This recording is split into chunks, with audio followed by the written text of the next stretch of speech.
오늘은 이제 그리스도의 심판석에 대해서 우리가 살펴볼 건데, 우리는 조금 있으면은 그죠?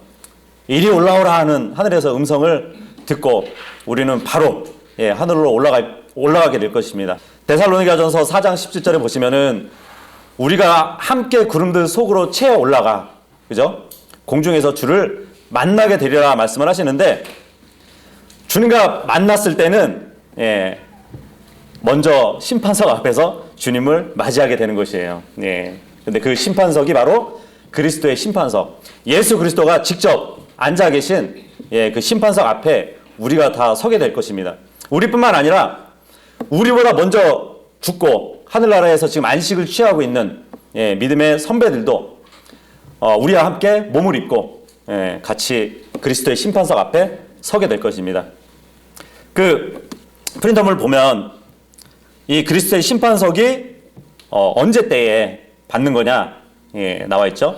교회가 휴거된 후 심판석 앞에 서게 될 것입니다. 그리고 장소도 바로 공중에서 저 하늘에서 그리스도의 심판석 앞에 서게 되는 그 장소가 되겠죠.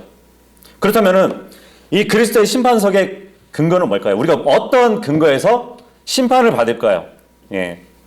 우리가 예수 그리스도를 영접하고 이 세상에 살면서 거듭난 이후에 정말 주님을 사랑하는 마음으로, 또한 주님의 일을 동참하는 그 일의 행위에 따른 심판이 근거가 될 것입니다.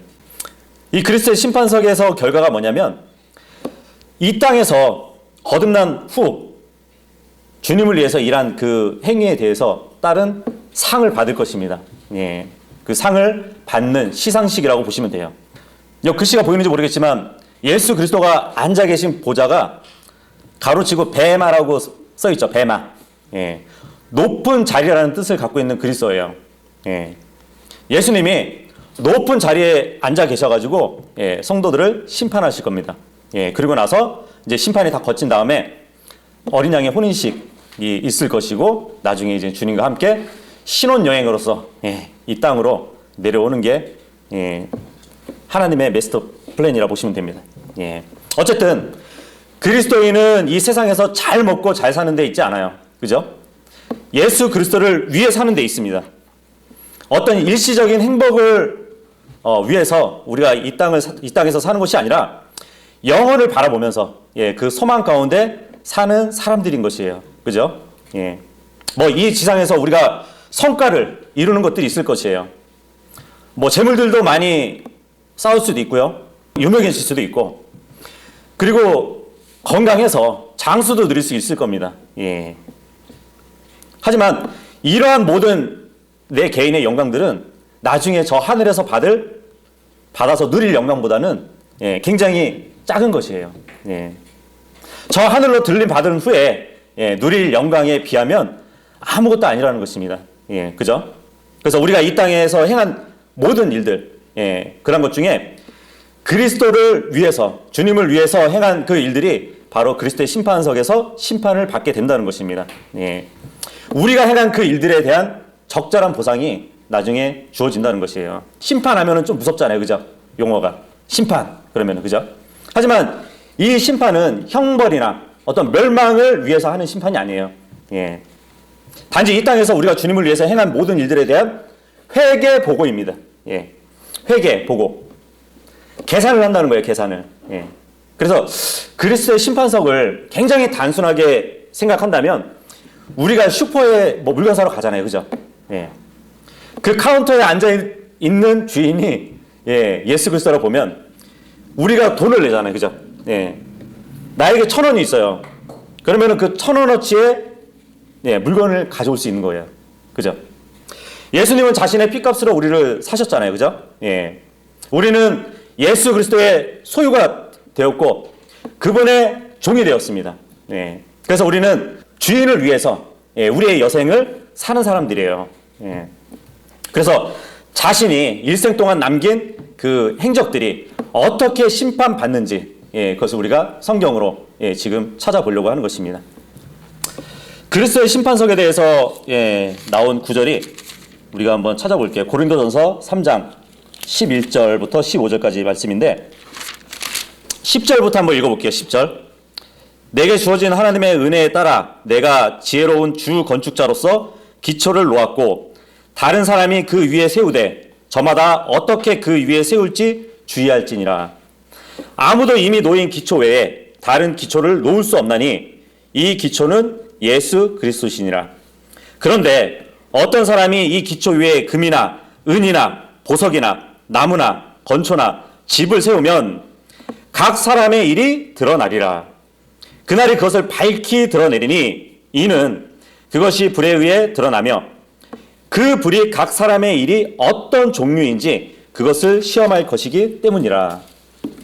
어떤 사람이 그 기초 위에 세운 일이 남아있으면 그는 보상을 받을 것이요 어떤 사람의 일이 불타면 그는 보상의 손실을 당하리라. 예. 그러나 그 자신은 구원을 받되 불에 의해 받는 것 같이 받으리라. 예, 이 말씀이 있습니다. 이 고린도전서 3장 11절에서 15절의 말씀은 성경 전체에서 가장 오해가 많은 구절 중에 또 하나긴 해요. 그래서 로마 카톨릭에서는 이 불이 내세에서 인간을 정화한다는 그 연옥의 교리를 입증하는 데 사용하고 있습니다. 그러니까 죄를 다 씻지 못하고 가는 사람들은 연옥으로 가요. 근데 그 연옥에서 남은 죄를 다 제거해야 천국을 갈 수 있다는 것이에요. 그래서 그 연옥에 있는 그 장소를 불의 장소라고 합니다. 그때 이제 사용을 한단 말이죠. 그리고 알미니안 주의들이 있어요. 그러니까 구원의 영원한 보장을 믿지 않는, 그래서 구원을 잃어버릴 수 있다고 가르치는 알미니안 주의자들이 있는데 그 사람들은 행위를 통해서 구원을 받기 때문에 여기 고린도전서에 나오는 불로써 구원을 받는다는 이 말씀이 불같은 그러한 시련, 그러니까 자신의 행위들을 보여줌으로 인해서 구원받을 수 있다는 그러한 주장을 하게 됩니다. 하지만 지금 우리가 살펴봤듯이 예수 그리스도의 그 기초석 위에 한 건물이 세워지고 있는 것을 볼 수 있어요. 한 건물이 세워지는데 영적인 교회가 세워지는 것이에요. 영적인 교회가 계속 공사가 진행되고 있는 중입니다. 이게 바로 이제 그리스도인의 사역인 것입니다. 3장 11절 보면 아무도 이미 놓인 기초 외에 다른 기초를 놓을 수 없다고 그럽니다. 그죠?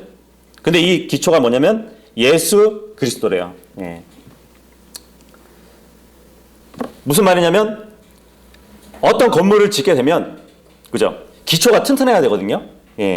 그 튼튼한 기초 위에 건물을 져야 되는데 바로 그 기초가 바로 예수 그리스도라는 것입니다.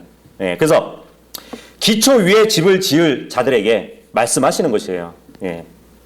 고린도전서 10장 4절로 한번 가보도록 할게요.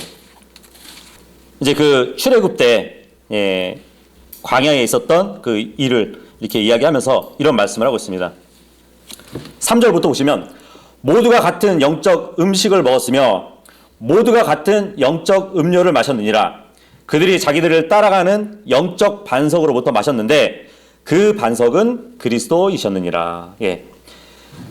이스라엘 백성이 광야 여정에서 목이 말랐을 때 한 바위에서 물을 냈어요. 그죠? 그 바위에서 터져 나오는 물을 마셨잖아요. 근데 지금 이 신약에 와서 보니까 그 물질적인 반석이 영적인 반석이신 그리스도라고 말씀을 하고 있습니다. 그래서 건물을 짓게 되면은 튼튼한 기초 위에 져야 되는데 예수 그리스도가 반석이래요. 반석. 그 건물은 튼튼한 반석 위에 지어져야 된다는 것입니다. 그래서 마태복음 7장 24절에도 보면은 그런 말씀이거든요. 그러므로 누구든지 나의 이 말을 듣고 그것들을 행하는 자 그 자를 나는 자기 집을 반석 위에 지은 지혜로운 사람에 비하리라. 이 말씀을 하고 있습니다. 반석 위에 집을 지은 자가 지혜롭대요.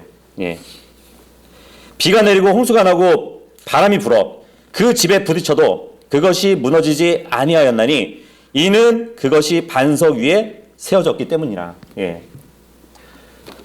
영적인 교회, 그러니까 영적인 건물이 지어져야 되는데 기초석이 된 예수 그리스도, 반석이 된 그리스도 그 위에 지어져야 된다는 것이죠. 그래서 26절, 27절 보시면 나의 이 말을 듣고 그것들을 행하지 아니하는 모든 자, 그 자를 나는 자기 집을 모래 위에 지은 어리석은 사람에 비하리라. 반석에다 짓지 않고 모래 위에 지은 집도 있대요. 그런데 비가 내리고 홍수가 나며 바람이 불어서 그 집에 부딪힘에 그것이 무너져 그것의 무너짐이 심하였더라 하시니라. 이 말씀을 하고 있습니다. 성경에 이제 모래라는 구절을 찾아보면은 사람들, 그러니까 수많은 사람들을 비유할 때 써요. 네. 그런데 튼튼한 반석, 예수 그리스도를 기초로 삼고 건물을 짓지 않고 모래는 수많은 사람들을 비유한다고 그랬잖아요. 수많은 사람들 가운데 아무리 영적 집을 지은다고 해도 무너져 버린다는 것입니다. 수많은 사람들 중에서는 수많은 종교들이 있어요. 그죠? 하지만 그러한 종교들은 기초석이 될 수 없다는 것입니다. 그래서 절대 영적인 집이 지어질 수가 없다는 것이에요. 자, 그렇다면은 그리스도의 심판석의 대상은 누구일까요? 아까도 말씀드렸다시피 이미 그리스도인들은, 그죠? 죽어있는 자들이 부활하고 또 살아있는 자도 몸이 변화돼서 올라가는 게 휴거인데 그리스도인들만이 휴거될 수 있는 거거든요. 고린도후서 5장 10절 한번 보도록 할게요. 이는 우리가 반드시 다 그리스도의 심판석 앞에 나타날 것이기 때문이라. 이로써 각 사람이 좋은 것이든 나쁜 것이든 자기가 행한 것에 따라 자기 몸 안에서 이루어진 것들을 받으리라. 이 말씀을 하고 있습니다. 구원받은 모든 사람들은 다 그리스도의 심판석에 서게 된다는 것이에요. 구원받은 지체 중에 예외가 없는 것이에요. 그래서 모든 그리스도인들이 이 심판석에 서게 되는데 자기가 행한 것은 바깥으로 드러나요. 그죠? 그래서 자기가 행한 것에 따라서 받는다고 말씀을 하고 있습니다. 그런데 여기 보니까 또 몸 안에서 행한 것들을 받는다고 말씀을 하고 있어요. 그죠? 몸 안에서 이루어진 것들을 받으리라 한단 말이에요. 이게 무슨 말일까요? 그러니까 동기를 보신다는 거예요. 동기. 겉으로는 일을 했는데 그 동기가 뭐냐예요. 마음속에 어떤 동기를 가지고 했냐 이거죠. 믿음의 동기를 가지고 했냐 아니면은 자기 자아대로 했냐, 그거를 따지신다는 것이에요. 빌립보서 2장 12절 13절 한번 찾아볼게요. 하지만 이 마음속에 몸에서 이루어지기까지는 우리 스스로가 할 수 없는 거거든요. 그러므로 내 사랑하는 자들아, 너희가 항상 순종한 것 같이 내가 있을 때뿐만 아니라 지금 내가 없을 때에도 더욱더 순종하여서 두려움과 떨림으로 너희 자신의 구원을 일하여 드러내라. 이거 보니까 아까 고린도후서에 자기가 행한 것에 따라서 심판을 받는다고 했잖아요. 그죠? 그리고 13절에 보시면 자신의 선한 기쁨에 따라 너희 안에서 일하사 원하게도 하시고 행하게도 하시는 분은 하나님이시니라. 아까 고린도후서 5장 10절에 보니까 몸 안에서 이루어진 것을 가지고 심판을 받는다고 말씀을 했단 말이에요. 하지만 일단 우리가 바깥으로 행해진 것은 우리 안에서 먼저 행해져야 된다는 것이에요. 그죠? 그래서 주님은 동기를 보시는데 믿음에 근거한 동기를 했느냐 그걸 본다는 거예요. 그렇다면 우리가 믿음의 동기를 가지려면은 그 믿음을 어디서 가져와야 될까요? 믿음은 어디서 오죠? 들음에서 오죠. 그 들음은 하나님의 말씀에서 오는 거잖아요. 그죠? 우리가 이 말씀을 읽고 그 말씀을 묵상하는 가운데 하나님께서 우리 안에서 일을 하시는 것이에요. 원하게도 하시고 행하게도 하신다고요. 그렇게 되면 우리가 이 몸으로 일을 하게 되는 것입니다. 그래서 그 몸이 한 일의 결과에 따라서 심판을 하신다는 것이에요. 그러니까 하나님이 우리 안에서 생산하시는 그 일을 우리는 바깥으로 유통하는 일입니다.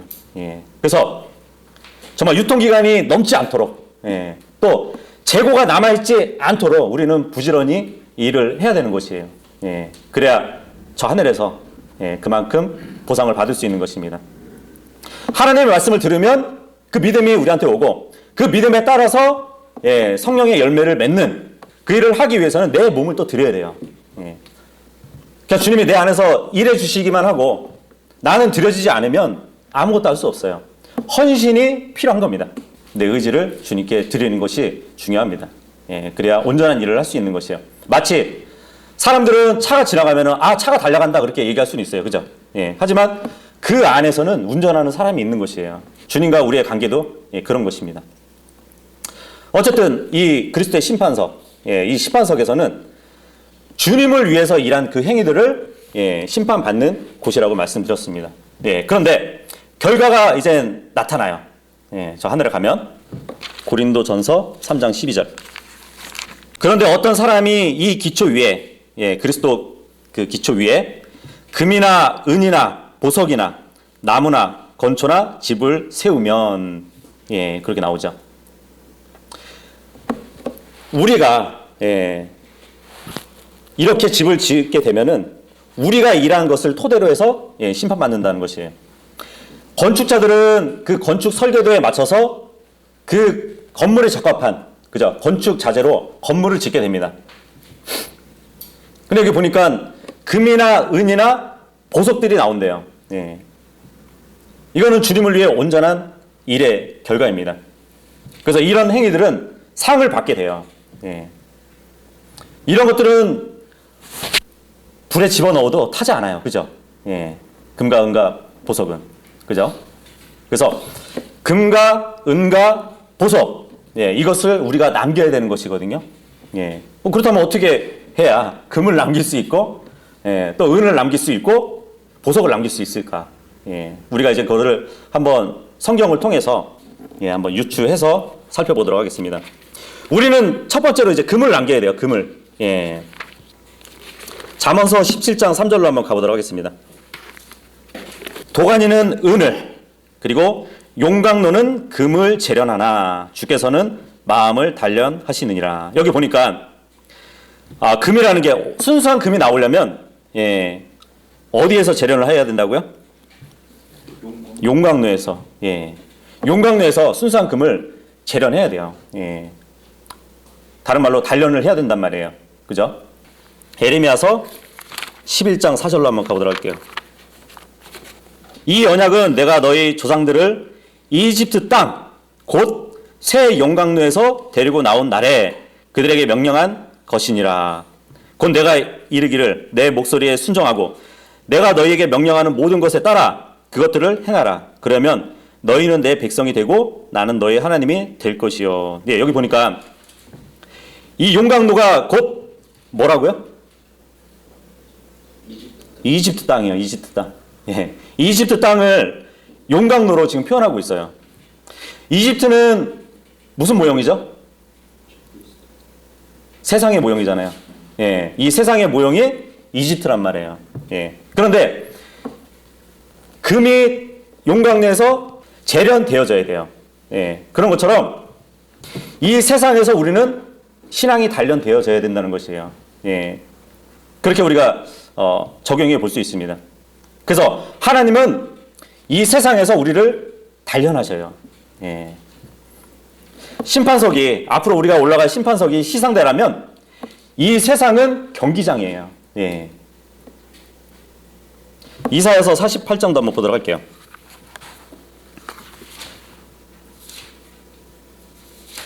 이사야서 48장 10절. 보라 내가 너를 정련하되 은을 정련하듯 정련하지 아니하고 너를 고난의 용광로 속에 택하였노라. 여기서는 이제 용광로가 뭘로 표현되죠? 고난이에요. 고난. 용광로가 고난으로 표현이 된단 말이에요.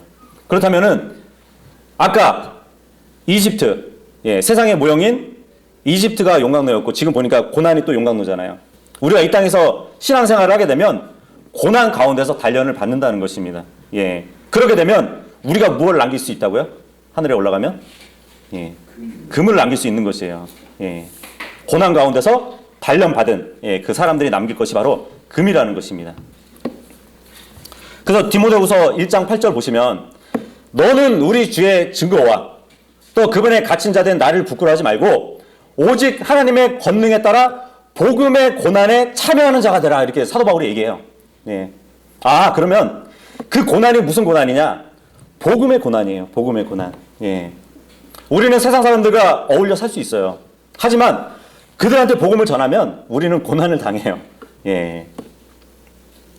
그래서 고린도후서 4장 17절에도 보면 사도 바울이 이는 우리가 잠시 받는 가벼운 고난이 우리를 위해 훨씬 더 뛰어나고 영원한 영광 중에 한 것을 이루기 때문이라고 말씀을 하고 있습니다. 이 세상에서 받는 고난은 가벼운 거래요. 예. 왜냐하면 저 하늘에는 그보다 더 큰 영광이 우리를 기다리고 있다는 것입니다. 금을 남길 수 있는 방법. 이 세상에서 복음으로 고난을 받고 단련을 받는 사람들이 받는 것이 금이에요. 예. 그런데 이제 이 시상식에서 우리가 관을 받습니다. 관. 네.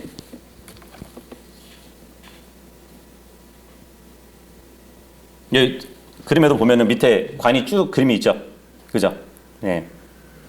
어떻게 보면은 이 세상에서 받는 고난은 하나의 시련이거든요. 예. 그래서 이 금을 남긴다는 것은 아마 그 금으로 주님께서 주실 보상의 관에 대한 재료로 쓰이지 않을까 생각이 되는데, 그럼 어떤 관을 받을까? 야고보서 1장 12절 한번 보도록 할게요. 시험을 견디는 사람은 복이 있나니 이는 그가 단련을 받은 뒤에, 아까 세상에서 단련을 받는다고 그랬죠? 그 단련이 바로 고난이고 그 고난은 복음의 고난이라고 했습니다. 주께서 자신을 사랑하는 자들에게 약속하신 생명의 왕관을 받을 것이기 때문이라. 예. 저 하늘에서 금을 남기면 그 또한 주어지는 관이 생명의 관이라는 것이에요. 예. 그리고 계시록 2장 10절에도 보면 너는 죽기까지 신실하라 그 말씀을 합니다. 그리하면 내가 생명의 왕관을 너에게 주리라 이 말씀을 하거든요. 시험을 견디는 자는 정말 죽기까지 신실한 그 신앙을 가지고 살아야 되는 것이에요. 자, 그리고 금을 남겼어요. 이제 그러면 은도 남겨야 되잖아요. 그죠? 예. 금이나 은이나 보석 중에서. 그러면 은은 어떻게 남길 수 있을까요? 시편 12편 6절. 주의 말씀들은 순수한 말씀들이니 흙 도가니에서 정제하여 7번 순수하게 만든 은가도다. 이 말씀을 하고 있습니다. 예. 순수한 은이 뭐와 같다고요? 순수한 말씀들 같대요. 예. 그래서 말씀과 은은 같이 하는 것이에요.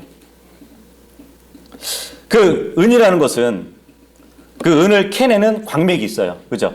예. 욥기서 28장도 한번 보도록 할게요.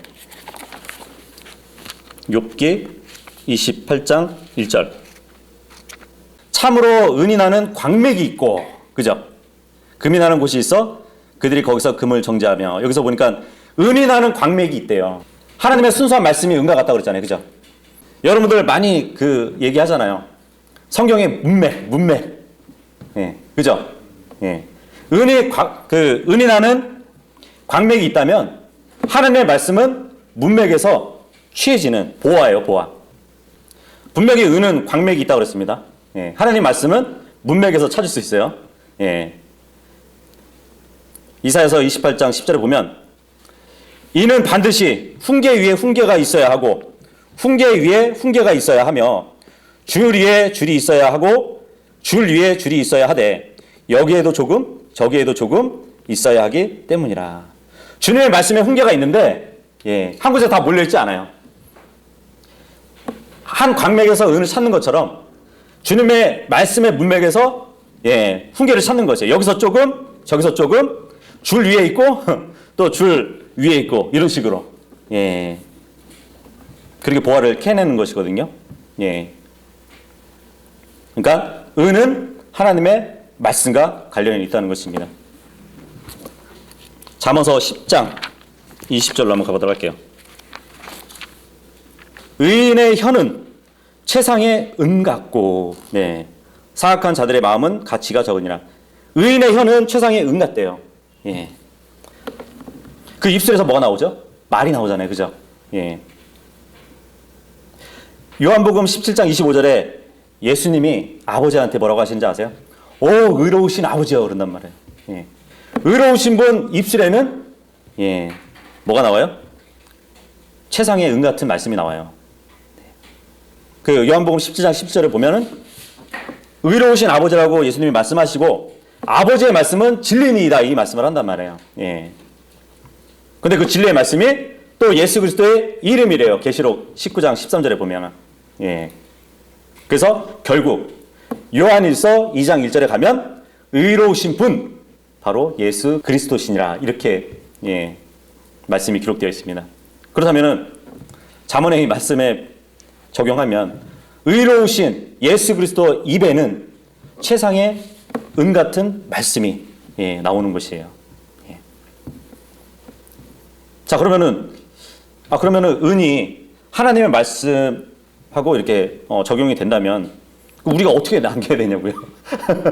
예, 그렇게 얘기할 수도 있겠죠, 그죠? 예. 우리는 그 말씀을 가지고 활용을 해야죠. 히브리서 5장 14절로 가시면 우리가 은 같은 순수한 은 같은 하나님의 말씀으로 예,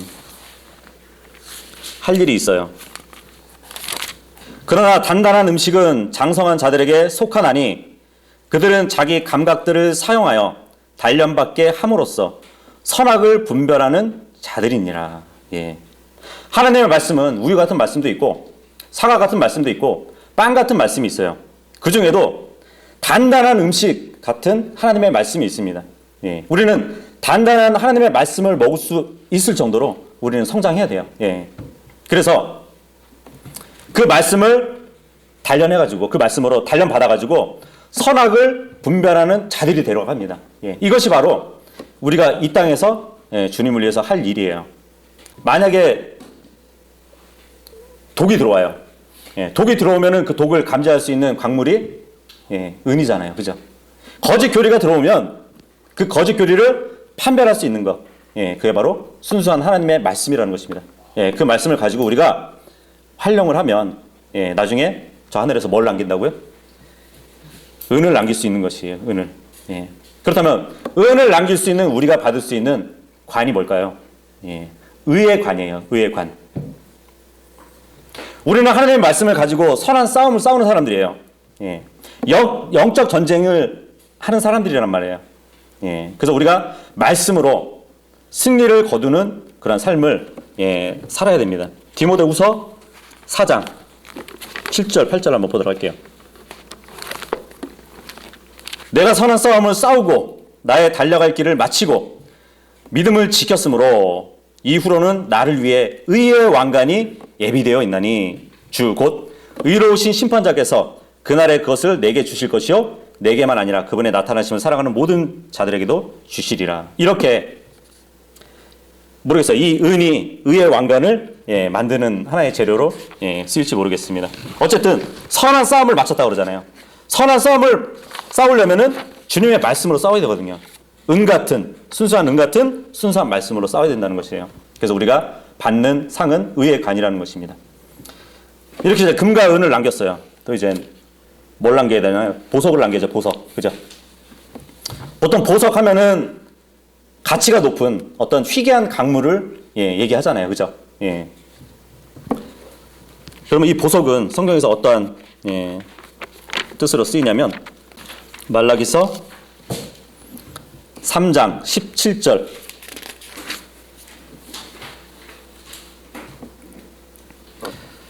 군대들의 주께서 말씀하시느니라 내가 나의 보석들을 만드는 그날에 예, 이 보석이 나옵니다. 그죠? 예. 그들을 나의 소유로 삼을 것이요 이 말씀을 하죠. 또 사람이 자기를 섬기는 자기 친아들을 아끼는 것 같이 내가 그들을 아끼리니 이 말씀을 하고 있습니다. 여기 보니까 보석이 나의 소유래요. 예. 그죠?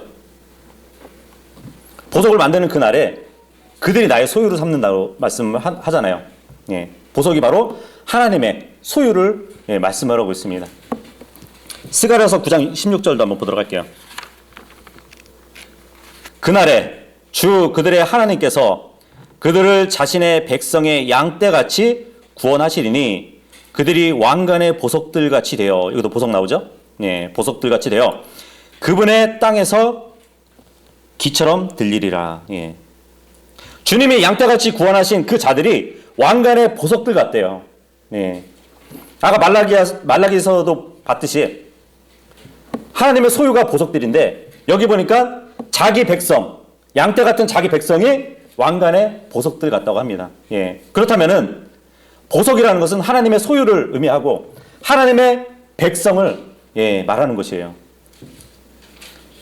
신약에 와서도 이제 이 뭐 보석이라는 보석과 마찬가지로 이제 보배라는 말이 있거든요. 보배. 예. 보배라는 말 자체도 이제 뭐 소유자에게 있어서는 귀한 물건을 보배라고 한단 말이에요. 고린도 후서 4장 7절. 예.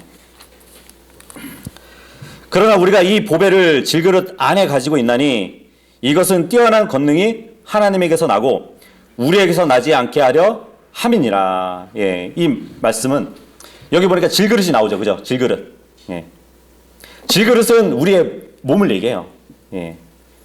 근데 지금 질그릇 안에 뭐가 있냐면 보배를 가지고 있대요. 예. 하나님의 영광의 빛이 되신 예수님. 예. 그 그리스도께서 우리 안에 영으로 거하심을 보여주고 있습니다. 하나님의 영광의 빛이신 예수 그리스도가 우리 안에 거하시면 우리는 하나님의 소유입니다. 예. 그냥 소유가 아니고 특별한 소유예요. 네, 베드로전서 2장 9절 한번 보도록 할게요. 그러나 너희는 선정된 세대요, 왕가의 제사장이요, 거룩한 민족이요, 특별 소유 백성이니 이것은 너희를 어둠에서 불러내어 자신의 놀라운 빛으로 들어가게 하신 분에 대한 찬양을 너희가 전하게 하려 함이니라. 우리가 하나님의 소유가 된 것이에요. 근데 그 소유, 그냥 소유가 아니라 특별 소유 백성이래요. 예. 예전에 어떤 말로 쓰였었죠? 독특한 백성이라고 그랬나요? 예, 독특한 백성. 예. 어떻게 보면은 이 보석을 하늘에서 우리가 남겨야 되는 것은 불신자들에게 복음을 전해서 그들로 하여금 하나님의 소유 백성으로 만드는 일. 예. 그것이 바로 보석을 우리가 남기는 일인 것이에요. 예. 그렇다면 이 보석을 남기는 사람들에게 받을 그 상은 무슨 관일까요? 기쁨의 관이에요. 기쁨의 관. 예. 데살로니가 전서 2장 19절, 20절. 우리의 소망이나 기쁨이나 환희의 왕관이 무엇이냐? 예, 이 환희의 왕관, 기쁨의 왕관이에요. 우리 주 예수 그리스도께서 오실 때에 그분 앞에 있을 너희가 아니냐. 예, 사도 바울이 자기 앞에 있는 성도들을 보면서 그 얘기를 하고 있어요. 너희는 우리의 영광이요 기쁨이니라. 예. 사도 바울이 복음을 전해서 함께 그리스도인이 된 그 사람들이 하늘에 올라가면 너희가 바로 내 기쁨의 왕관이 될 것이라고 말을 하는 것입니다. 그래서 우리가 보석을 남기면 그 보석이 기쁨의 관을 만드는 재료가 되지 않을까 그렇게 생각합니다. 어쨌든 지금 우리가 금도 남길 수 있고 은도 남길 수 있고 보석도 남길 수 있어요. 그죠? 마태복음 6장 20절에 보면 오직 너희 자신을 위해서 보물을 하늘에 쌓아두라고 그럽니다. 예. 거기는 좀도 먹지 않고 녹이 슬지도 않고 도둑이 들지 못해서 훔쳐가지 않는데요. 예. 이런 금과 은과 보석을 우리가 하늘에 쌓아야 돼요. 예. 이 땅에 아무리 쌓아봐야 좀 먹고 녹이 슬고 도둑이 훔쳐갑니다. 예. 그래서 우리가 행한 그 상급이 소멸되지 않도록 우리는 하늘에 꼭 쌓아놔요. 자, 그렇다면은 지금 이것은 하나님의 영적 건물을 세우는 데 있어서 좋은 자재입니다. 건축 자재예요.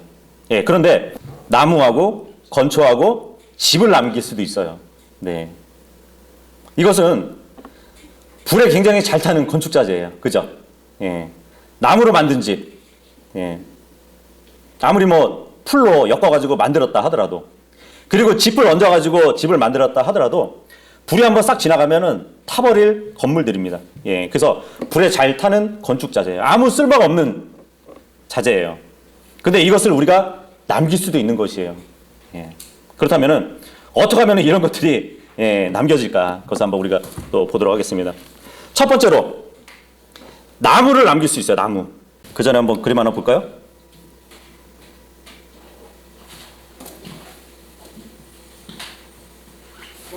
여기 보시면, 자, 예수 그리스도께서 딱 높은 자리에 앉아 계시고, 우리가 이렇게 앞에 서게 된단 말이에요. 앞에 이렇게 있게 된단 말이에요. 지금 앞에 뭐가 타오르고 있죠? 불이 타오르고 있죠, 불이. 예, 이 불이 싹 지나가고 나면 거기서 보석들이 남는 것이에요. 예, 주님을 위해서 행한 일들이 남으면. 그런데 만약에 여기서 나무나 건초, 풀이나 마른 풀이나 짚이 남았다고 쳐보세요. 타는데 좀 오래 걸릴 것 같아요. 그렇다면은 오랫동안 수치를 당하겠죠, 그죠? 창피할 거예요, 아마. 예. 하지만 보석들은 그냥 불만 싹 지나가도 남을 거란 말이죠. 예. 이런 상황에서 나무를 남겨가지고 다 타버릴 수가 있어요. 예. 아모스서 2장 9절 가도록 할게요. 이제 아모리 사람들을 주님께서 멸하시는데 그 이유에 대해서 이렇게 설명을 합니다. 그럼에도 내가 그 아모리 사람들을 그들 앞에서 멸하였는데 그의 키는 백향목의 높이와 같고, 백향목 나무잖아요, 그죠? 예. 그만큼 높아졌다 이거예요. 그의 상수리 나무같이 강하였으나 내가 위로부터 그의 열매를 멸하고 아래부터 그의 뿌리들을 멸하였느니라. 네. 자신을 높이는 일, 그리고 상수리 나무처럼 강했다 그러잖아요, 그죠? 예. 그런 것처럼 누군가 위에서 군림하는 그러한 일, 그런 것을 보여주고 있어요. 나무가 자신을 높이고 군림하는 그 마음을 보여주고 있단 말이에요. 이 교회에서는 자신을 높이면 안 되고 누군가를 더 낮게 여겨야 되는데 자기가 군림하려고 하면 안 되는 것이에요. 오히려 섬겨야 되는 것이에요. 하지만 그렇지 않으면 나무를 남기게 됩니다. 다 타버려요. 에스겔서 17장 24절도 한번 보도록 할게요. 이로써 나 주가 높은 나무를 낮추고, 여기서 나무가 높대요, 그죠? 높은 나무를 낮추고 낮은 나무를 높이며 푸른 나무를 마르게 하고 마른 나무를 무성하게 한 줄을 들의 모든 나무들이 알지라. 나 주가 그것들을 말하였고 행하였느니라 하라 하니라. 네. 나무는 자신을 높이는 것이에요. 군림하는 것이에요. 네. 하지만 주님은 그러한 높은 나무를 낮춰버리셨대요. 마치 베드로전서 5장 6절이 생각나지 않나요? 하나님 강한 손 밑에서 스스로 겸손하라고. 정하신 그 때가 되면 주님은 그를 높이실 것이라고 그런 말씀을 하거든요. 겸손한 자를 높이신대요.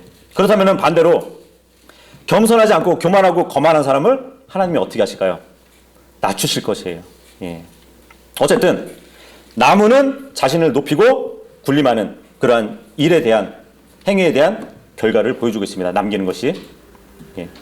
근데 나무나 풀이나 짚이나 어떻게 보면 한 가지예요. 풀을 남기는 사람들이 있습니다. 풀. 이 풀은 육신적인 신앙을 보여주는 것이에요. 이사야서 40장 6절 7절 보시면 그 소리가 이르되 외치라 하니 그가 이르기를 내가 무엇이라 외치리까 하매 모든 육체는 풀이요. 모든 육체는 풀이래요. 육체의 모든 아름다움은 들의 꽃과 같으니라. 풀은 마르고 꽃은 시드나니 이는 주의 영이 그 위에 불기 때문이라. 참으로 백성은 풀이니 풀은 마르고 꽃은 시드나 우리 하나님의 말씀은 영원토록 서리라 하라. 모든 육체가 풀이래요. 그렇다면은 나중에 저 하늘에서 불타버릴 풀을 남기는 것은 육체의 일을 행한 것이에요. 육신적인 일을 행한 사람들은 나중에 풀을 남긴다는 것입니다. 자, 그러면 짚을 남기는 사람들은 어떻게 해서 남기는 걸까요? 성경에 보면 그 이스라엘 백성이 이집트 땅에 있을 때, 그죠? 그 건축물을 만들고 있었어요. 벽돌을 굽고 있었어요. 그죠? 그런 장면을 보셨죠? 벽돌을 단단하게 만들어주는 게 뭐냐면 그 안에 들어가는 짚이거든요. 그죠? 이 이집트, 세상을 예표하는 이집트 땅에서 이스라엘 백성이 짚을 집어넣은 벽돌을 가지고 건축을 하고 있단 말이에요. 세상 일만 열심히 하는 거예요. 영적 그 건축물을 지어야 할 성도가 이 세상에 얽매여가지고 세상 일만 하다가 하늘로 가게 되는 것이에요. 이런 사람은 짚을 남길 것입니다. 그래서 이사야서 33장 11절에 보면 너희가 결을 수태하고 짚을 낳을 것이라고. 그러면 너희 호흡은 불같이 되어서 너희를 삼킬 것이라는 그 말씀이 있어요. 예, 그래서 지피라는 것은, 이 지프라이 같은 것은 무가치하고 무익한 일을 말합니다. 짚을 아무리 많이 저 하늘에서 남겨봐야 불 지피는데 시간만 걸려요. 그래서 나무와 풀과 짚은 한 가지예요. 다 육신적인 일을 하는 것에 대한 심판인 것입니다. 우리는 일 자체보다는 그 동기, 일의 양보다는 질을 심판받을 것이에요. 나무나 건초나 짚처럼 그냥 육신의 일만 할 뿐만 아니라 고린도전서 아까 3장 13절에 보면은 각 사람이 일한 그 종류가 무엇인지 보신다고 그랬거든요. 예. 교회를 세우는 일에, 영적인 건축물에 정말 육신의 정욕이 들어갔는가, 그걸 보실 것이에요. 하나님의 일을 한다 하면서 이익을 위한 목적으로 했는가, 예. 또 안목의 정욕이 들어갔는가 또 보실 것이에요. 주님의 일을 한다고 하면서 주님을 기쁘게 하기보다는 자신이 기쁘려고 하는 일이 있어요. 네. 그리고 주님은 인생의 자랑이 들어가 있는가 보실 것이에요. 하나님의 일을 한다 하면서 자기 유명세를 얻기 위해서 그 일을 하는 것인지 주님은 그 종류들을 보실 겁니다. 하지만 그렇게 주님의 일을 그런 식으로 했다면 나무와 풀을 또 짚을 남길 것이에요. 그래서 이러한 일들을 하지 않도록 하는 사람들이 나중에 받는 상급은 영광의 관이 될 것입니다. 영광의 관. 베드로전서 5장 2절에서 4절까지 보시면 너희 가운데 있는 하나님의 양떼를 먹이고 감독하되 억지로 하지 말고 자진해서 하래요. 그죠? 짚이 섞인 그 벽돌로 건축하던 이스라엘 백성처럼 그러한 세상 일처럼 하지 말라는 것이에요. 이 세상에서 일하는 사람들은 그죠? 사장이 시키는 대로만 하잖아요. 그죠? 근데 교회에서는 양떼를 먹이고 감독하는데 억지로 하지 말고 자진해서 하래요. 시키지 않아도 자기 스스로가 하라는 것이에요. 그리고 더러운 이익을 위해 하지 말라고 합니다. 그죠? 그 풀과 같은 육신의 욕심을 가지고 하지 말라고 하는 것이에요. 준비된 마음으로 하고 또 하나님의 상속 백성 위에 주인처럼 군림하지 말고 아까 나무 보셨죠? 나무를 남기는 것이 이거잖아요. 그래서 오히려 양떼의 본이 되라. 그러면 목자장께서 나타나실 때에 너희가 사라지지 아니하는 영광의 왕관을 받으리라. 이러한 상을 받게 될 것입니다. 근데 이 말씀도 오해하는데 이것은 장로나 목자만 받는 상이 아니에요. 영적으로 성숙한 성도가 약한 질체를 잘 인도해주고 말씀으로 권면해주고 보살핀다면 주님께서 나타나셔서 이 영광의 관을 주실 겁니다.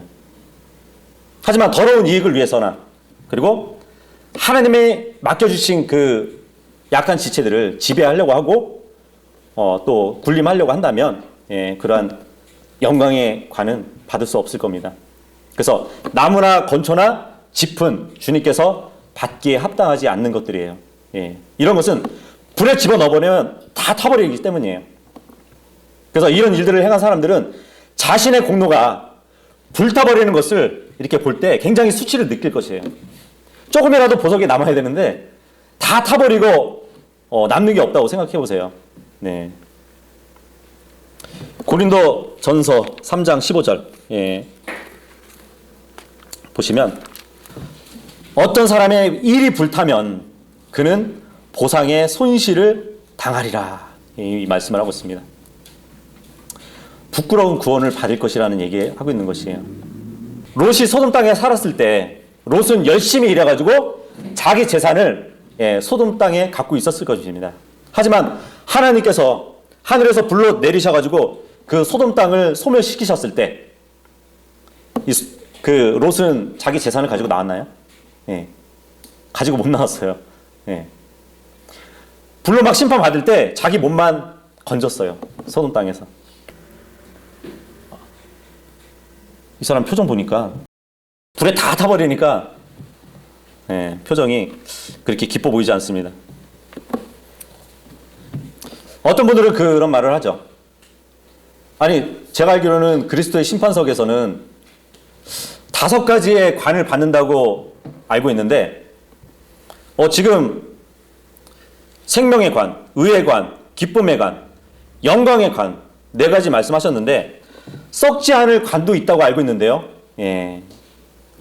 그렇게 말하는 분이 있어요. 모르겠어요. 저는 그리스도의 심판석 가면은 5가지의 관이 아니라 4가지 관을 받을 것 같아요. 왜냐하면 생명의 관, 의의 관, 기쁨의 관, 영광의 관은 모두 명사로 기록되어 있습니다. 그런데 썩지 않는 관은 형용사예요. 형용사로 쓰였어요. 고린도 전서 9장 25절에서 26절까지 보시면, 이기려고 애쓰는 자마다 모든 일에 절제하나니 이제 그들은 썩을 왕관을 얻기 위해 그 일을 하지만 우리는 썩지 아니할 왕관을 얻기 위해 하느니라. 그러므로 내가 이와 같이 달리되 목표가 불확실한 것처럼 하지 아니하고 이와 같이 싸우되 허공을 치는 자같이 하지 아니하며 다만 내 몸을 억제하여 복종시킴은 내가 다른 사람들에게 복음을 선포한 뒤에 어떠한 방법으로든 나 자신이 버림받은 자가 되지 않게 하려 함이니라. 자신의 몸을 억제하고 승리하는 사람들, 육신의 정욕에 굴복하지 않고 세상적 쾌락과 즐거움에 빠지지 않고 주님을 위한 일로 돌아서는 그 사람들이 받을 것이 썩지 않을 관이라고 해요. 근데 내가 썩지 않을 관을 받을 것이다, 이 말은 썩지 않을 생명의 관, 썩지 않을 의의 관, 썩지 않을 기쁨의 관, 썩지 않을 영광의 관을 받을 것이라는 그 말이에요. 이렇게 4개의 썩지 않을 관을 받을 것이라는 겁니다. 그래서 5가지보다는 4가지가 아닐까, 그렇게 생각을 해봐요. 근데 4라는 숫자가 성경에 보면은 여러 가지 상징성이 있긴 하거든요. 그 중에 하나가 육체와도 관계가 있어요. 육체와 관련된 숫자인데, 고린도 전서 15장 39절에 보면 바울이 이제 부활체를 설명하면서 육체라는 말을 4번이나 사용해요. 모든 육체가 다 같은 육체가 아니라고. 하나는 사람의 육체요, 하나는 짐승의 육체요, 하나는 물고기 육체요, 하나는 새 육체니라 하면서 4번에 걸쳐서 육체라고 말을 써요. 그리고 창세기 6장 7절에 보면 노아 홍수 때 하나님께서 창조하신 4가지 육체에 관해서 또 말씀을 합니다. 내가 창조한 사람을 지면에서 멸하되 사람과 짐승과 기는 것과 공중의 날짐승, 이렇게 4가지의 육체를 말씀을 합니다. 그리고 노아 때에 이 땅의 사람들이 행하는 일, 혈육을 갖고 있는 그 육체로 사는 사람들의 인생에 대해서 4가지를 언급해요. 먹고 마시고 장가들고 시집가고. 그래서 이 넷이라는 숫자는 육체와도 관계가 있거든요. 우리는 저 하늘에서 4가지의 관을 받을 것이란 말이에요. 그 4가지 관과 육체와 무슨 관계가 있을까요? 있죠. 고린도전서 3장 아까 13절 보시면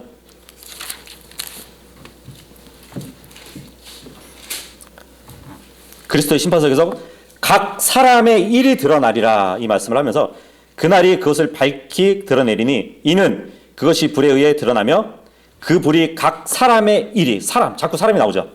사람의 일이 어떤 종류인지 그것을 시험할 것이기 때문이라. 사람의 일이 나타난대요. 사람의 일. 다시 말하면 우리 몸, 이 육체로 행한 그 일이 나타난다는 것이에요.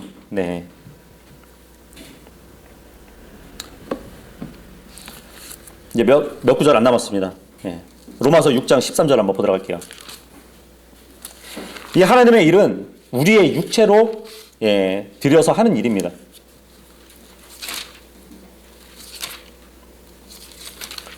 로마서 6장 13절에 보면 너희 지체들을 불의의 도구로 죄에게 내어주지 말고 오히려 너희 자신을 죽은 자들로부터 살아난 자들로서 하나님께 드리고 너의 지체들을 의의 도구로 하나님께 드리라. 여러분들의 육체를 죄에다 사용하지 말고 하나님께 드리래요. 예, 병기로 드리래요. 병기로. 네, 의의 병기로. 그죠?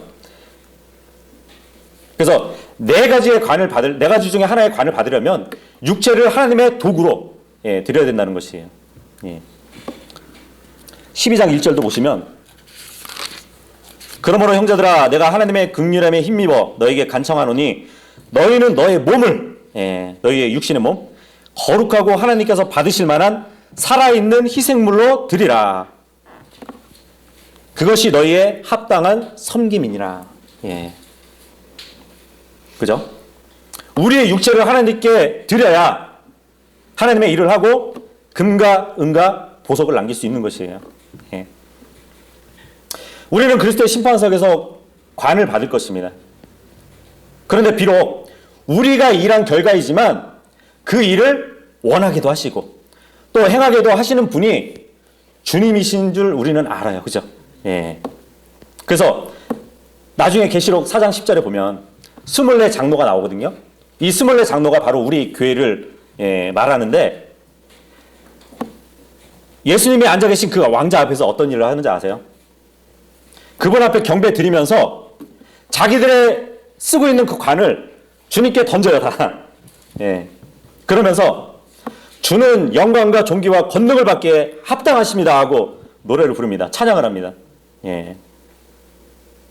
비록 내가 행해서 받은 상이지만 주님께서 내 안에서 먼저 일하셨고 내가 원하게도 하셨고 행하게도 하셨기 때문에 그 공로는 내 공로가 아닙니다. 주님의 공로입니다 하고 자기들이 그리스도의 심판석에서 받은 그 관을 주님께 넘겨드리는 것이에요.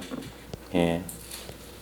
그래서 나중에 계시록 19장에 보면은 예수님이 재림하실 때 많은 왕관을 쓰고 등장하십니다. 예. 24 장로가 던진 그 왕관을 다 쓰신 거예요. 예.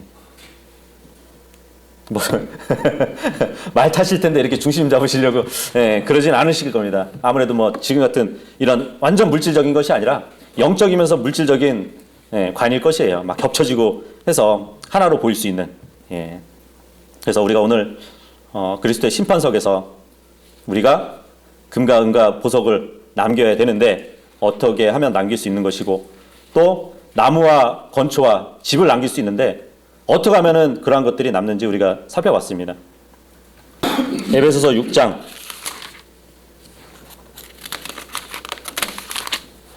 5절에서 7절까지 보시면 주인과 종의 관계를 이렇게 말합니다. 종들아 육체에 따라 너희 주인인 자들에게 두려움과 떨림을 가지고 단일한 마음으로 순종하기를 그리스도께 하듯 하라. 여기 보니까 사람의 주인한테도 두려움과 떨림으로 순종하래요. 하물며 사람이 아니신 하나님 앞에서는 우리가 어느 정도 더 섬기는 마음을 가져야 될 것 같아요. 사람들을 기쁘게 하는 자들같이 눈으로 볼 때만 섬기지 말고 그리스도의 종들로서 마음으로부터 하나님의 뜻을 향하여. 그렇죠. 우리는 남들을 의식하면서 어떻게 주님의 일을 하는 척 할 수는 있어요. 하지만 남들을 의식하지 않고 주님과의 나와의 관계만 생각하고 주님의 일을 해야 되는 것입니다. 선한 뜻으로 섬기기를 주께 하듯 하고 사람들에게 하듯 하지 말라. 이런 마음을 갖고 우리가 주님의 일을 해야 되는 것이에요. 사람인 주인에게도 일할진데, 그죠? 참된 주님을 섬기는 종인 우리로서 어떻게 마음을 가지고 일을 해야 될지는, 그리고 어떻게 각오를 갖고 하늘에서 넘치는 보상을 받기 위해서 우리가 어떻게 행해야 될 것인지는 여러분들이 각자 주님의 말씀을 묵상하고 그분의 뜻대로 온전히 일을 할 수 있는 모두가 될 수 있기를 바라겠습니다. 수고하셨습니다.